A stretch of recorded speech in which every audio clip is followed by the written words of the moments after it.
I am in Tiruvannamalai, standing on Arunachala, and I can't believe I'm saying this. I have been wanting to come here for so long, and I heard so much about this place, and now that I'm actually here, it doesn't feel real. The whole mountain feels like a temple.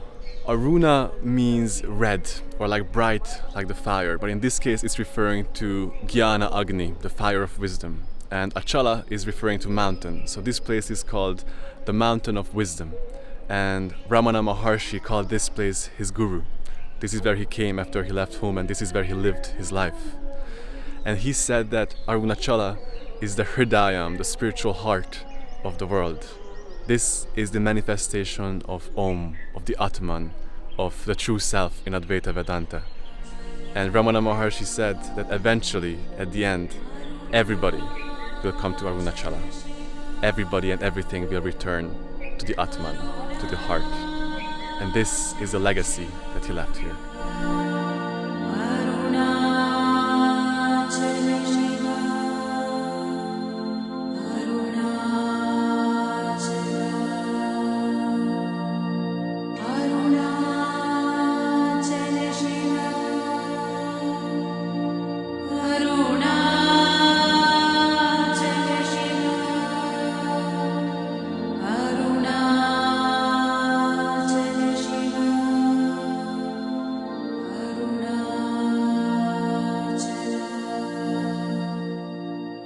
Now there's actually a story about how this mountain came into being. In Hindu mythology, there was a time, a long time ago, when Vishnu, the preserver, and Brahma, the creator, were arguing about who is the greater. And this argument was putting the whole world into chaos. And so Shiva had to come to settle the dispute. And so Shiva appeared as a huge column of light in front of Brahma and Vishnu and said, "Whoever can find the top or the bottom of me is the greater." So they both set out to try to find the end or the beginning. Vishnu went down to try to find the bottom, and Brahma went up to try to find the top of it. But after a long search, none of them could find either the bottom or the top. Now when they returned, Vishnu said that I couldn't find it, for you are the omnipresent Om, and you have no beginning nor end, and I bowed to you and I couldn't find it. But Brahma said, "Oh yeah, I found it. I got to the top." Now, Shiva knew he was lying, so he cursed Brahma and said that nobody should ever worship you and no temple should be dedicated to you. And until this day, there is no temple in India dedicated to Brahma, the creator, except one. So after the dispute was settled, this huge lingam of fire, this huge column of light still remained. And it was just too much to behold. Nobody could stand it. So Shiva reduced it into this mountain, so people can come here and connect to him as Om, as Dhyana in form.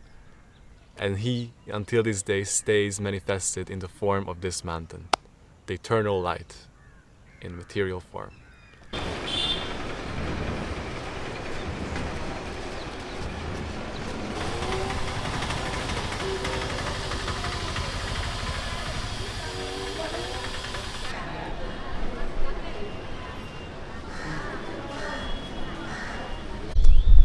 I'm in Arunachaleshwara temple.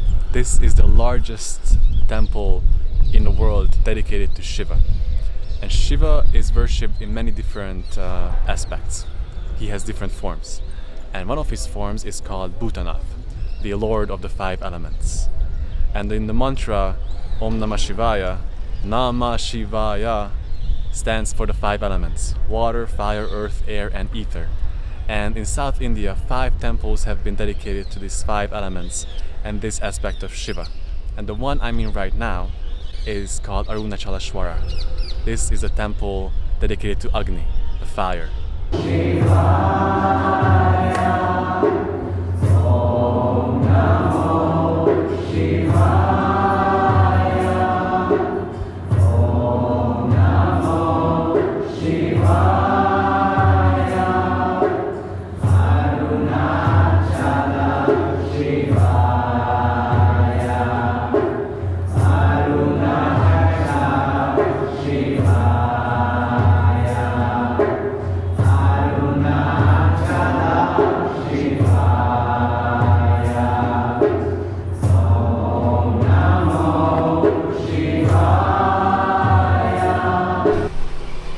it's a bit ironic to say because like this place is the literal manifestation of fire, but it's hot. Honestly, it's April right now, and I know that the cold season is from like November to February, and I think it's recommended to come at that point because it's really hot. Like there's nobody outside. The main reason why people come here is because of Ramana Maharshi and his ashram that is still here, along with Arunachala. And that is the ashram that I'm staying at right now. And it's an incredible place, left behind by an incredible being. But it's such a big topic that I want to dedicate a full video to it. So I'm not going to talk about the ashram or Ramana Maharshi in this video. Instead, I want to explore what else is here in Tiru. Because at every corner there's a temple, and at every block there's a new ashram. So I want to see what the scene is about here, because it's very different from other places I visited.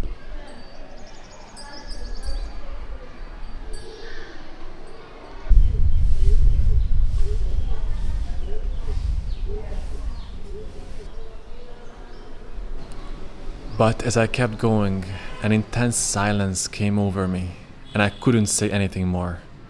There is so much that this place can offer, but its true beauty and value is only revealed once you turn inward.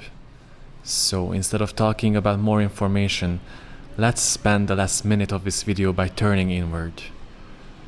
Just become aware of the breath. Breathing in, breathing out, and let these images flow in and out of you.